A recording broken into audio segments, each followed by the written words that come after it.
Saludos, hermanos y hermanas de las iglesias Discípulos de Cristo de Dorado Pueblo, Sonadora, Puerto Nuevo y la Central. Mi nombre es Alex Maldonado Lizardi. Como ya saben, soy de la iglesia Central y hoy me acompaña mi hermana Marisa Ortiz, hermana del reverendo Gamaliel Ortiz. Y hoy vamos a estar dándole continuidad a la discusión que ya hemos venido siguiendo ya en dos discusiones previas, valga la redundancia, sobre el libro de Santiago y cómo trabaja la noción de sabiduría, cuáles son, y hoy en particular ya se estuvo trabajando un poco en la discusión anterior, pero vamos a darle continuidad a las consecuencias de la sabiduría, o cuáles son los impactos que tiene la sabiduría y el vínculo con la sabiduría en nuestra vida cotidiana y en nuestras prácticas, lo que Santiago va a llamar obras. Para tener una idea de cómo vamos a ir estructurando más o menos esta discusión, si tienen sus Biblias con ustedes, la porción que nos toca hoy se ubica en Santiago capítulo 2, versos 14 al 26. Y un poco cómo estamos acercándonos a este texto de la siguiente manera. Estamos viendo el texto en un primer bloque, los versos 14 al 17, luego un segundo bloque, los versos 18 y 19, y finalmente un tercer bloque, versos 20 al 26. Así que en esos tres frentes vamos a estar viendo cómo Santiago desarrolla esta polémica que resulta, ¿no? que Santiago va percibiendo dentro de esta comunidad dispersa, estas comunidades de la dispersión, cómo él va recibiendo y trabajando con esta polémica de la comunidad en la que se encuentran ellos tensos entre una vida mayor orientada hacia la fe o mayor orientada hacia las obras. Así que eso es lo que vamos a estar haciendo. Primero lo que vamos a ver es Marisa va a hacer una especie de introducción de Santiago, de lo que a repasar. Vamos a hacer un repaso de lo que ya más o menos hemos ido trabajando, para de ahí entonces caer a esos versos que tenemos para hoy. Marisa.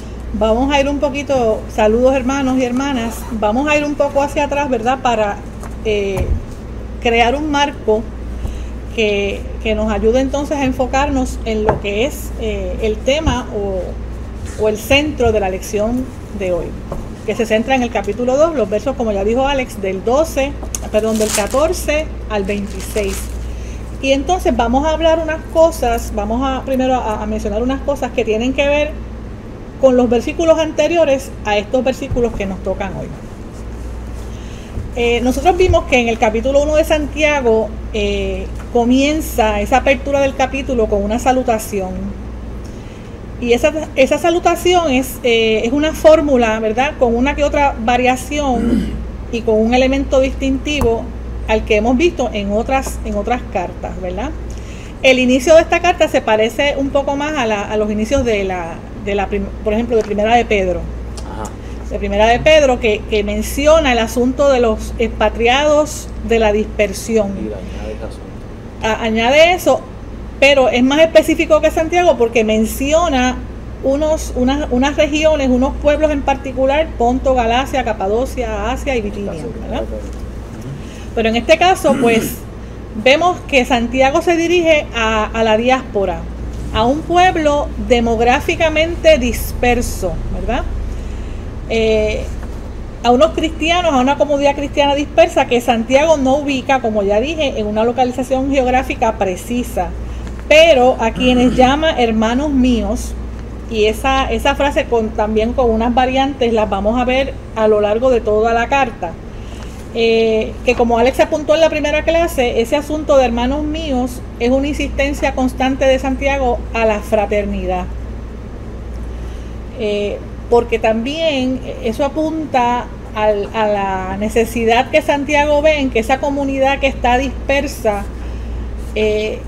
logre una solidaridad aún en la dispersión, ¿verdad? Y entonces observamos que ese uso del vocativo hermanos míos, ya nos anuncia una intención de parte del emisor, influir en ese receptor, influir en su conducta. Hay aquí la construcción, el preámbulo de una exhortación apremiante, pues el vocativo está acompañado del verbo tener, que es una forma imperativa, ¿verdad?, de ese verbo. Para Santiago, en Santiago, un postulado muy importante del cual se derivan otros y con el cual se interrelacionan otros es el ser hacedores de la palabra. Y esto lo vemos en el capítulo 1, versículos 21 y 22, cuando habla de la palabra implantada y de ser hacedores de esa palabra implantada. Esta necesidad urgente estaba presente en su momento y también es crítica en nuestros días. Para Santiago, el Evangelio es un medio de salvación. Esta palabra implantada en nosotros es un medio de salvación. Es una nueva vida mediante la palabra de verdad. Versículo 18 de ese capítulo 1.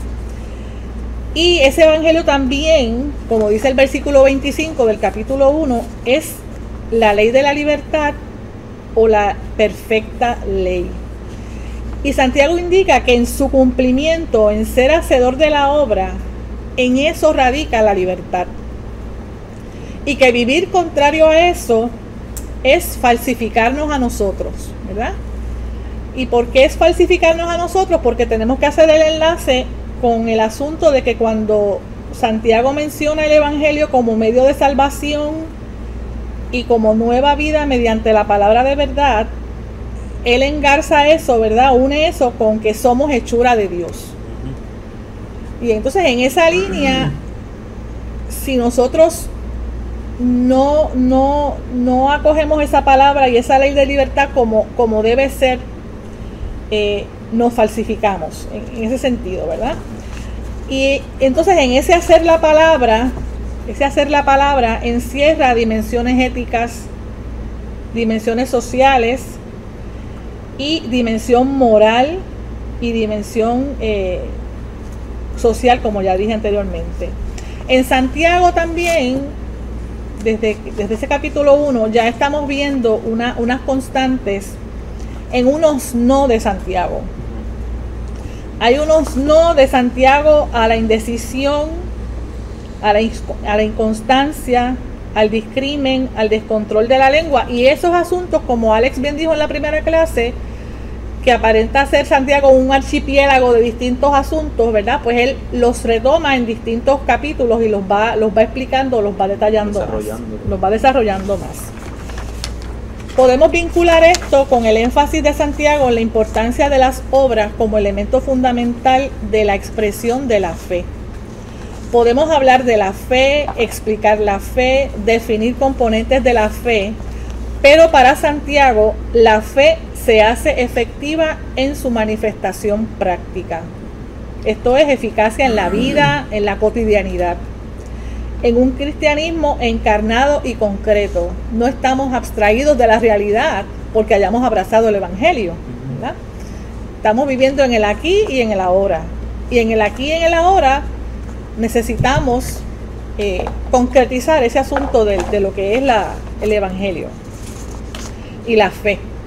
Nuestra fe no se puede quedar en el estado teórico, tiene que aterrizar en lo concreto, en las relaciones interpersonales, en las relaciones sociales. Ser vivencia, una vivencia además de interna, que yo me la puedo gozar y disfrutar, pero también tiene que ser externa, ¿verdad? Tiene que ser compartida y tiene que ser externa.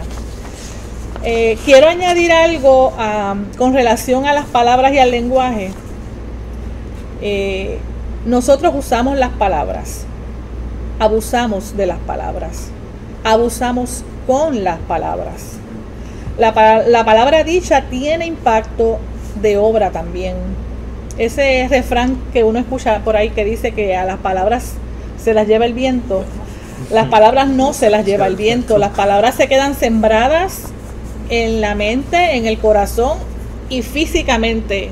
Hay pruebas de que lo que uno escucha y te afecta también físicamente, tú lo somatizas, ¿verdad? Te crea un efecto no solo a nivel espiritual, sino a nivel físico también. El cuerpo empieza a pagar las consecuencias de eso. Con las palabras, con el lenguaje podemos construir y destruir. Usarlas en vano, decir y no hacer, es igualmente dañino. Santiago menciona algo de esto sobre la lengua y su control o descontrol en el versículo 26 del capítulo 1 y luego lo retoma en el capítulo 3. Somos responsables de lo que decimos, pero también de lo que no decimos cuando no debemos callar, y también de saber cuándo hacer silencio. Alex, yo quiero hacer unas notitas breves también sobre los primeros versículos del capítulo 2, que no, ¿verdad? No conforman parte de nuestra lección, pero también es bueno comentar algo de ellos. Y si tú tienes algo, ¿verdad?, que quieras comentar de lo que yo he dicho hasta ahora, pues también... De lo que has mencionado hasta ahora, una de las cosas con las que de repente quiero pensarlas otra vez, este asunto de que tarde o temprano, no es el asunto de que nosotros tenemos que aterrizar en la realidad, es que tarde o temprano la vida y sus condiciones van a tocar a la puerta. Nos aterrizan. Que es algo que no mencionamos quizás no pudimos, por cuestiones de tiempo, no pudimos ver en el primer capítulo, pero eso es lo que está ocurriendo en términos de cuando se menciona el rico, en el verso 10 del capítulo 1, la realidad temporal toca a la puerta de todos y todas. Y a veces cuando nosotros y nosotras pensamos que tenemos unas situaciones resueltas, eso no, es de ilusos pensar que la vida y las condiciones de la vida, la materialidad de la propia vida va a tocar a nuestra puerta, y no estar preparados y listos en nuestro corazón y en nuestra mente para recibir esos embates es muy peligroso. Pensar que la vida no trae cambios es bien peligroso, y Santiago un poco nos va preparando para eso, ¿verdad? Así que nada, quería solo añadir ese asunto porque así como fue como yo cuando dijiste eso, pues yo lo percibí, lo sentí de esa manera. Okay. Bien, de estos primeros versículos del capítulo 2, del 1 hasta el 13, yo voy a hacer unos breves señalamientos que no pretendemos, porque ya eso se ha estudiado. El asunto de los pobres, ¿verdad? Pobres en cuanto a carencia material a nivel de paupérrimo, ¿verdad? A nivel paupérrimo de mendigo, y también el asunto de, ¿verdad? Ese término pobreza o pobres también lo podemos ampliar un poco más para hablar de aquel que está en desventaja, al decaído, al herido, al dolido, a quien quizás no nos resulta atractivo, ¿verdad? Porque la pobreza, yo entiendo el asunto de la pobreza como lo hemos estudiado muchas veces, pero también hay otros tipos de pobreza, que a una persona que tenga una solvencia, ¿verdad?, económica, hay otros aspectos de su vida en los que no hay solvencia, y también eso implica una pobreza, ¿verdad? Una carencia. Así que nada, es que quería tocar eso así porque me parece que también es importante tener eso en consideración, ¿verdad? Creo que no recuerdo si es Mateo, hay una distinción entre Mateo y Lucas, ¿verdad? Uno habla que bienaventurados los pobres y otro dice bienaventurados los pobres de espíritu. Y yo creo que entre ambos pues se recoge todo eso que tú, ahora lo recordé de repente, ¿verdad? Que eso esa consideración que tú haces está ahí también. Porque al ver el contexto de Santiago, que Gamaliel también lo habló en la primera clase, pues sí está el asunto de la pobreza de los que eran desplazados de sus tierras, de los que eran desposeídos, pero también hay otros tipos de pobreza, hay otros que tenemos que considerarla en nuestros días también, ¿verdad? Así que por ahí, por eso es que lo quería traer. Entonces, otro asunto que se menciona en estos primeros versos del capítulo 2, específicamente el verso 8, el asunto de la ley suprema, ¿verdad? Eso que dice, amarás a tu prójimo como a ti mismo. Ahí hay una resonancia con Levítico, ¿verdad? Levítico 19 y 18, que después usted lo puede buscar cuando termine la clase. Usted hace otro repaso, ¿verdad? Y mira otras cosas, ¿verdad? Porque acercarnos al texto bíblico siempre nos permite descubrir otras cosas. Esto que nosotros hacemos aquí es compartir con ustedes el ejercicio nuestro, pero cada quien pues hace su ejercicio y quizás ve otras cosas que nosotros no hemos tocado aquí o no vimos. Sí.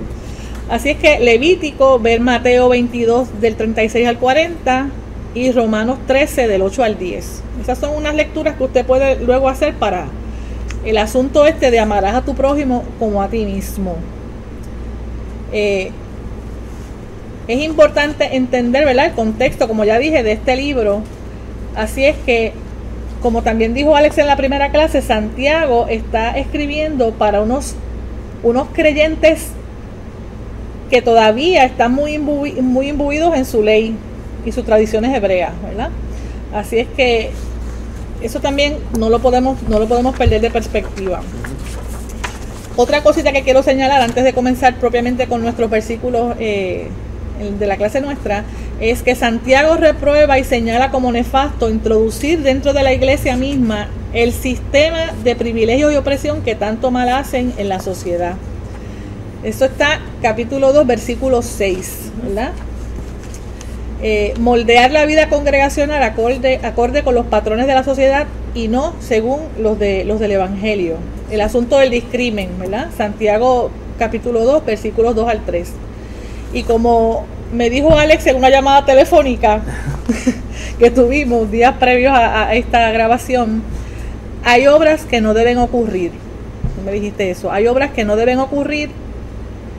Y es muy pertinente porque estamos hablando que Santiago tiene un asunto con el énfasis en las obras, ¿verdad? ¿En qué obras deben hacerse?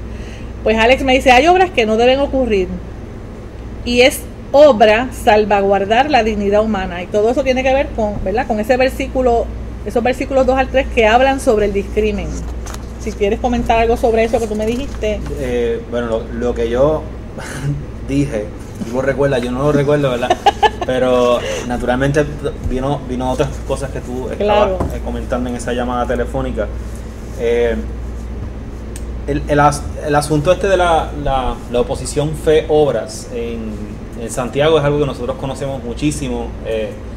De hecho, nos debatimos, nuestra vida cotidiana se debate muchísimo entre las cosas que tienen que ver con la teoría y la práctica. Hay muchas personas que detestan los elementos teóricos de la vida, otras personas que son más prácticas que otras, pero Santiago está apostando todo el tiempo a una vida integral, a una vida holística, una vida que funcione en todas sus dimensiones. De hecho, en el capítulo 1 apostaba Santiago a que la obra se produzca de manera completa, que llegue, dice la Nueva Versión Internacional, que la obra de Dios llegue a feliz término. Es la producción completa del carácter a través de la vida, dentro de la historia, dentro de los procesos históricos y sociales en los que estamos metidos. El asunto de la discusión y la oposición fe-obra en Santiago viene de una sintomatología previa que ya él está observando en el capítulo 2, los versos que tú mencionabas. Y esa sintomatología viene del asunto de la parcialidad y los privilegios que nosotros le asignamos a las personas. En particular los privilegios que le asignamos a personas que viven condiciones de éxito en su vida, porque en el caso de Santiago, él habla de los favoritismos, y de hecho lo asocia al asunto de la ropa. Exacto. Al asunto de la ropa. En este caso, la ropa que menciona Santiago en el capítulo 2, en esos versos, los primeros versos, tiene, en algunos comentarios se habla de que está hablando de los magistrados.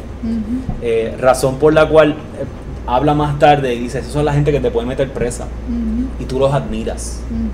Y Santiago hace esa observación muy crítica de la realidad, pero lo que quiero enfatizar es eso, que la discusión sobre la distinción fe-obras proviene de esas observaciones que Santiago está haciendo sobre los privilegios de unas clases sobre otras.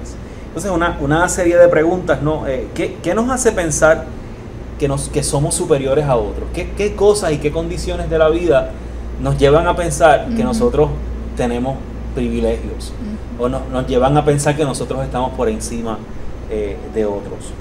¿Qué nos lleva a pensar que unos tienen mayor dignidad que otros? ¿Por qué hacemos ese ejercicio en la vida? De hecho, ya una observación más reflexiva, ¿por qué también nosotros debemos confesar? ¿Por qué nosotros queremos y aspiramos a esos privilegios? Y Santiago nos pone en jaque. Le decía a Gama el otro día hablando que esta carta es bien incómoda, porque todo el tiempo nos está poniendo en una posición de arrinconamiento, ¿verdad? Nos pone a pensar sobre nuestros propios privilegios y nuestras intenciones de obtener esos privilegios dentro de la sociedad. Y Santiago dice, ¿para qué? ¿Para qué tú quieres esos privilegios? ¿De dónde viene todo ese deseo de estar por encima de otros y de otras? Así que lo que hace Santiago en esos versos 1 al 13 es precisamente desmontar o desmitificar esa parcialidad o esos privilegios asentados en una mitología de los ricos, como si los ricos no sufrieran, ¿verdad? Como si el acceso a las riquezas me va a eximir a mí de todos los problemas y las condiciones y vicisitudes de la vida, y eso no es cierto. Los ricos sufren, los ricos lloran, los ricos tienen problemas familiares, los ricos también sufren, como tú decías ahora, sufren dispersión. ¿Cómo no? Tienen las mismas incertidumbres que podemos tener nosotros también. Las mismas incertidumbres. Y Santiago dice, la primera incertidumbre es la incertidumbre de que todo lo que tengo lo voy a perder. Y luego versos 5 y 7, que son particularmente demoledores frente a todo este asunto. Ahí están esas preguntas que vamos a verlas ya mismo en los versos que nos tocan.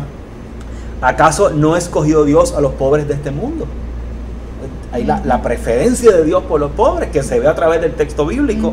Y lo segundo, ¿acaso, mire lo que hace, acaso no son los ricos los que oprimen y arrastran a los tribunales, los que los arrastran a los tribunales? ¿Por qué yo estoy admirando y yo deseo la posición de aquel que me hace daño? Yo quiero también hacer daño desde esa posición. Los salmos todo el tiempo nos previenen de una espiritualidad que añora esos posicionamientos de éxito en una sociedad, y esta sociedad que está todo el tiempo llamándonos, invitándonos y sonsacándonos a eso. Así que hay algo que hace Santiago que es muy pertinente para nosotros y tiene que ver con esa desmitificación del éxito. Que nosotros no pensemos el éxito como si fuera, no sé ni cómo seguir hablando de esto, porque es bien problemático. Y a veces uno tiene miedo a meterse en yo creo que ya me estoy metiendo en una camisa de 11 varas. Así que nada, ¿verdad? ¿Por qué nosotros y nosotras asumimos que la riqueza, que el éxito de las personas, incluso el propio, es señal de dignidad? Y yo creo que Santiago está encaminado a eso, a que la dignidad nosotros no la obtenemos por las riquezas que tengamos ni las que dejamos de tener.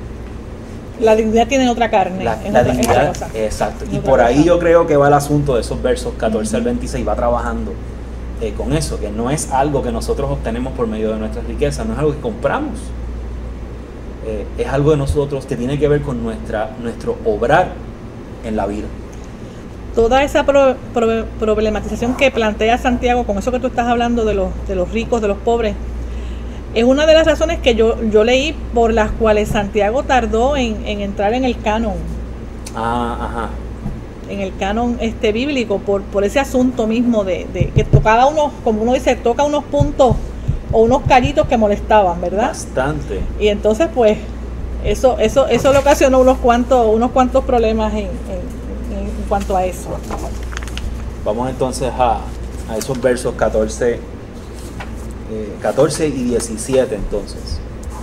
Son versos 14 y 17 que empiezan, como tú decías ahorita, le dan continuidad a esta frase, hermanos míos, y la insistencia de Santiago en crear fraternidad.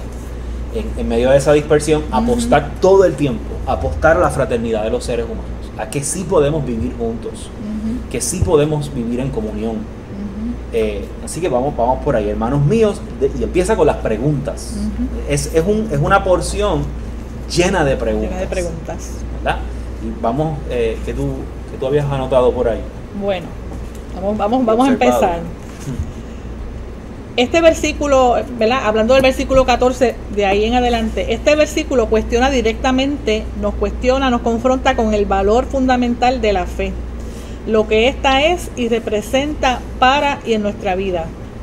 Esta pregunta seguramente nos las hemos hecho quizás cuestionándonos si tenemos o no tenemos fe, si la fe que digo tener, sentir, vivir tiene un efecto o efectos en mí como individuo y en los que me rodean. Cómo eso que digo o creo, esa fe, se traduce en algo visible, palpable, que produce efectos de vida en mí y en otros. ¿Es mi fe un constructo, una definición en blanco y negro o es praxis, no teoría? Añade color, vitalidad, esperanza. El otro puede verla, sentirla, ¿verdad? Entonces los versículos 15 y 16, vamos a estar hasta el 17, ¿verdad, Alex? Sí. O 17. Bueno, sí. ahora mismo vamos a ver solo esos primeros 14 al 17, ese bloquecito. Ok. Bien, entonces vemos en los versículos 15 al 16, usted nos sigue allá con su Biblia, hay una ilustración, un ejemplo que continúa trabajando lo que comenzó Santiago en el versículo 14.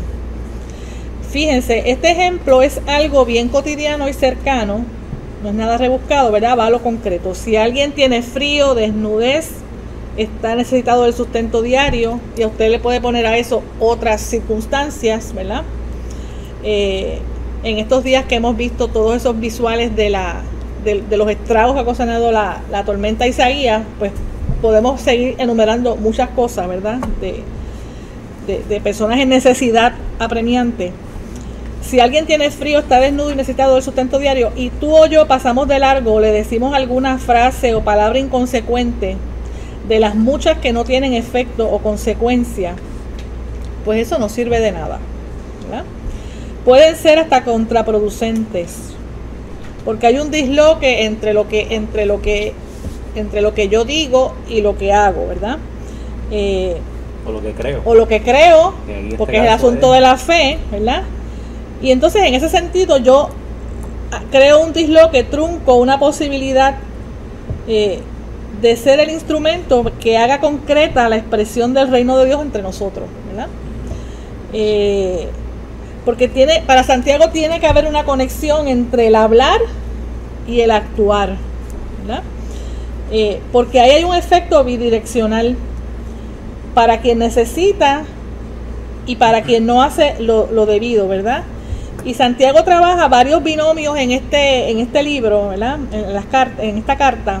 Binomios que tienen que ver con la conexión que debe haber entre el hablar y el actuar, entre el escuchar y el actuar, y entre el creer y el hacer. En todo momento está el asunto de la praxis, ¿verdad? Y como tú también en algún momento me dijiste, es necesario el asunto que haya no recuerdo bien la frase que tú usaste, pero hay una tensión. Yo tampoco lo recuerdo. Haya una tensión entre mi fe y cómo yo materializo o hago concreta la fe, ¿verdad? Si quieres añadir algo ahí, algún comentario. Viendo ese verso 15, ¿verdad? No dejar de lado que todavía el texto insiste en el asunto, ¿verdad? El asunto de la ropa como obsesivo, porque la ropa da standing. Sí. Sobre todo en esta sociedad, y había gente que no tenía ni siquiera para eso. Así que el comentario de Santiago en ese verso 15 habla de dos tipos de necesidades principales en la vida. Una, el alimento, y la segunda, el abrigo. Y las obras que provienen de la fe desembocan en necesidades sentidas de los seres humanos. No desembocan meramente en la conversión de otros, desembocan en lograr alimentar, y desembocan en lograr abrigar. Trabajar con necesidades específicas y particulares de nuestro cuerpo y de nuestra vida. ¿Qué significa? Y ahí vamos otra vez. ¿Qué significa la fe si no alimenta? Es una de las preguntas de Santiago. ¿Qué significa la fe si no abriga? Si no sabe hacer esas dos cosas, ¿de qué vale? ¿Cuál es su valor? ¿Cuál es su valor real? ¿Cuál es su valor? ¿Cuál es su valor real? Porque en términos de qué me sirve la fe en medio de las pruebas, ¿de qué me ayuda? Por ahí va la pregunta de Santiago. En términos reales, ¿de qué nos sirve? ¿Cuál es su... Nada, ya lo hemos dicho, ¿verdad? ¿Cuál es su valor real? Nada, eso. Ese es el comentario que tengo sobre eso que mencionaste. Haciendo, ¿verdad?, siempre el comentario o la salvedad de que cuando uno prepara una clase bíblica son más las preguntas que se quedan, sí, y las preguntas que surgen nuevas que quizás nunca nos las habíamos planteado de esta manera, ¿verdad? Así que más que tener escrito aquí o que nosotros podamos decir una verdad absoluta o final, pues no. Son muchas las inquietudes que surgen, ¿verdad?, cuando uno hace este tipo de ejercicio. En el versículo 17, que dice, así también la fe, si no tiene obras, es en sí misma muerta, o es muerta en sí misma, ¿verdad? Esto es una sentencia contundente y directa que Santiago plasma en su carta. Ahí no hay, ¿verdad?, no hay medias tintas, como nosotros decimos en esta expresión. La fe sola es lo mismo que un cadáver, que un cuerpo muerto. Cuando produce eso, genera cuerpos muertos. Genera cuerpos muertos porque es una cadena, ¿no? Lo que yo tengo acá, lo que yo vivo acá, es lo que voy a, ¿verdad?, lo que va a salir de mí. Cuando leí eso, Alex, recordé un poema de César Vallejo, y entonces tú me hiciste recordar otro, ¿verdad? Son dos poemas que los invitamos a que usted también los busque en su momento para que los lea. El poema Masa de Vallejo y el poema Un hombre camina con un pedazo de pan al hombro. Son dos poemazos. Son dos poemazos, y lo único que voy a hacer ahora es que les voy a leer, ¿verdad?, para que usted tenga una embocadura. El poema Masa de César Vallejo, la última estrofa, dice: entonces todos los hombres de la tierra les rodearon, les vio el cadáver triste, emocionado, incorporóse lentamente, abrazó al primer hombre, echóse a andar.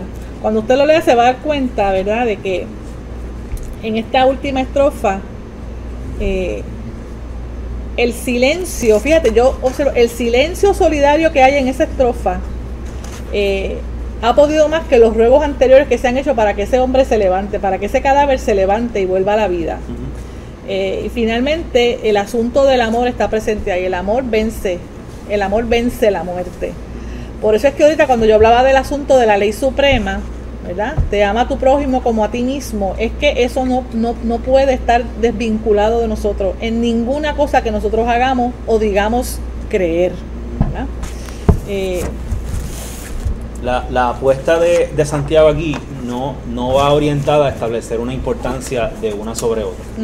Eso hay que enfatizarlo, ¿verdad? Creo que Martín Lutero tenía serios problemas con esta carta, precisamente porque Lutero hacía una lectura paulina de la carta, claro, y a Santiago no está observando ese asunto, no se quiere meter en esa discusión de Pablo, que es muy pero muy valiosa para nuestra fe. Pero sí, Santiago va a decir una sin la otra, no. Y ese va a ser el énfasis. Santiago no está diciendo las obras son más importantes que la fe. Exacto. Y eso es lo que está pasando en esos versos 18 y 19. Creo que en tus notas por ahí aparece el asunto de la diatriba, que es como una especie de performance, ¿verdad? Santiago trata de imitar la discusión posible que se podría dar, exacto, que se podría dar, y él lanza, bueno, se podría decir esto, pero entonces yo contestaría esto otro, a esas preguntas. Lo importante acá de lo que está haciendo Santiago es tratar de rescatar ambas como elementos sumamente valiosos en el desarrollo de nuestra humanidad. Ya no tanto, yo por eso no quiero decir en el desarrollo de nuestra espiritualidad, porque Santiago está hablando del desarrollo de la humanidad completa, que necesitamos unos elementos de fe, de creencia que alimenten nuestras acciones. Y no cualquier tipo de acción. que alimente las acciones, como dice ahí, las acciones que tienen que ver con nuestros vínculos con otros y otras.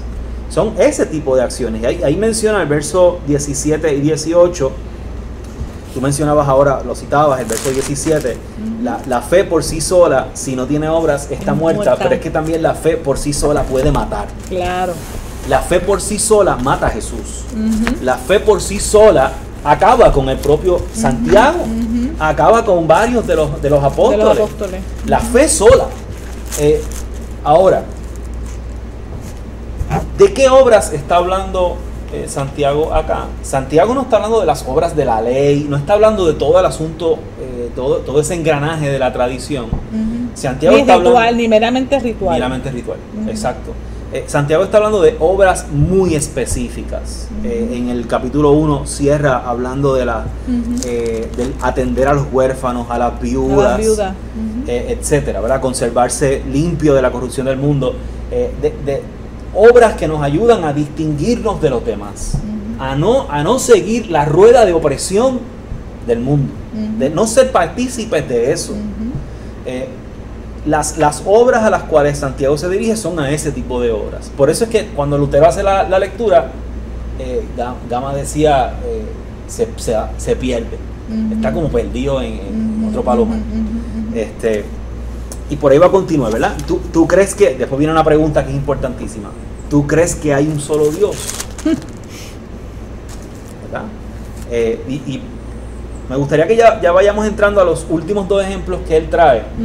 El ejemplo de Abraham, tú tienes unos comentarios bien importantes sobre eso. El ejemplo de Abraham y el ejemplo de Rahab, como dos ejemplos en los cuales las obras funcionan de manera diferente. La dinámica fe-obras en Abraham funcionan de una manera y la dinámica fe-obras funcionan en Rahab de otra manera.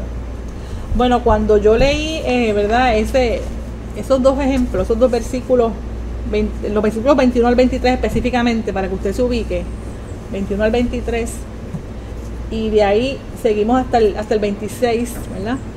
Con Rahab. Lo primero que me llamó la atención fue, y que tú también me diste ¿verdad? Me hiciste un comentario, y los dos seguimos ahí sacando otras cosas. Fíjense que el ejemplo, el argumento, dos historias o dos argumentos, él presenta a Abraham. Y Abraham, ¿verdad? Todos sabemos la historia de Abraham, que es un ejemplo que me parece a mí que es un ejemplo del canon, ¿verdad? De lo que es el canon bíblico, el padre de la fe, todos los atributos, todos los nombres que tiene Abraham, ¿verdad? Toda la carga que tiene el nombre de Abraham. Y entonces lo contrapone, pero a la misma vez lo contrapone, pero lo pone paralelo a Abraham, el ejemplo de Rahab. Rahab es una mujer cananea. Era una mujer ramera. Y cuando yo leí eso, yo le comento a Alex, oye, esto a mí me parece un ejemplo, un exhibit que presenta Santiago transgresor. Sí. Y bien arriesgado, ¿verdad? Porque o sea, es una mujer que todos los ejemplos habidos y por haber, tiene que escogerla ella. O sea, ¿cuántas mujeres extraordinarias no hay en la Biblia? Extraordinarias desde el punto de vista del cuadro, ¿verdad? Del asunto del cuadro. Entonces, cuando vemos a Rahab no está en el cuadro, Rahab está bien en el margen, ¿verdad? Rahab es una mujer del margen. Entonces yo me pregunto, ¿en el margen también hay fe?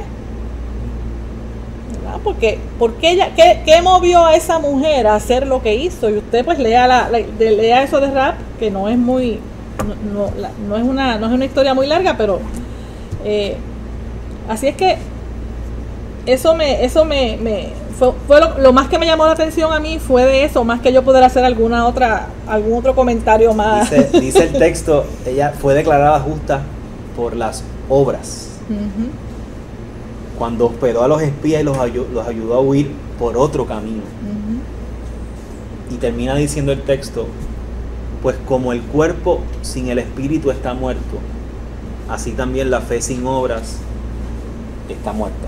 Entonces, los ejemplos que acaba de traer Santiago aquí en el cierre de ese capítulo están están muy bien orientados a afirmar que no son los dogmas y las alegaciones, afirmaciones de nuestra fe los que la avivan, sino el contacto con esas necesidades sentidas.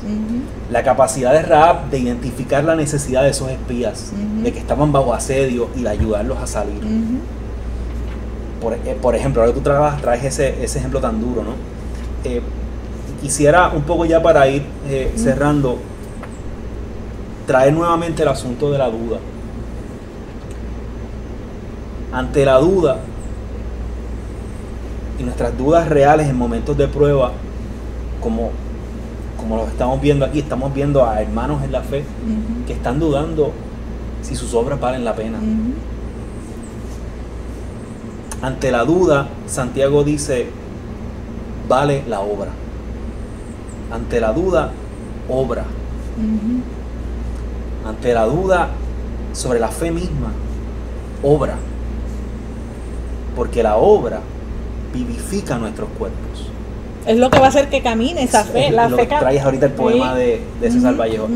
La insistencia en que otros y otras tienen la capacidad de acercarse y formar comunidades, formar fraternidad, y buscar las maneras y las vías para que eso se lleve a cabo. El obrar para gestionar la vida comunitaria es lo que vivifica. Y por ahí va la apuesta de Santiago. Y esa obra ya está alimentada por la fe. La fe es el motor, ¿no? Es un motor. Es el motor. ¿Verdad? Para decirlo así, como el más... de alguna manera. Es que me quedé con... Hay un comentario que tú me hiciste, ¿verdad? El asunto de la necesidad de la dinámica y la tensión saludable entre las obras y la fe. Tú me hiciste un comentario, las obras solas, y tiene que ver con esto que estamos en el cierre, las obras solas o la fe sola, cada una sola por su parte, ¿verdad? No reúne lo disperso. Entonces volvemos otra vez a ese asunto de ese pueblo en dispersión, de los temas en Santiago tocados como dispersión, pero que tienen un centro común, ¿verdad? Nada. Cerrar con lo siguiente, hermanos y hermanas, con ese ejemplo final que Marisa muy bien señala como un ejemplo de margen. Para nosotros como creyentes es bien difícil, muy pero muy difícil, por nuestro propio orgullo, porque nosotros nos creemos que como tenemos fe en Cristo, no sé qué lugar nosotros nos consideramos. Santiago nos reta a afirmar que en los márgenes de nuestra propia fe, en los márgenes de nuestras comunidades, hay revelación de sabiduría. No es exclusiva de los centros religiosos y de poder. La sabiduría no está apropiada y amañada por centros de poder y privilegio. La sabiduría se ubica, dice Santiago, miradlo, ¿no? La sabiduría se encuentra dentro de los márgenes también. Es tarea nuestra sensibilizarnos para encontrarla, escucharla, como tú decías ahorita, los no, pero los sí también, y afirmar esa sabiduría en nuestra vida. Hermanos, gracias. Ya el tiempo, nos están haciendo un montón de señales, la producción, como dicen, nos ha hecho muchísimas señales. Marisa tiene un montón de cosas ahí anotadas, ojalá usted pudiera verlas, están espectaculares.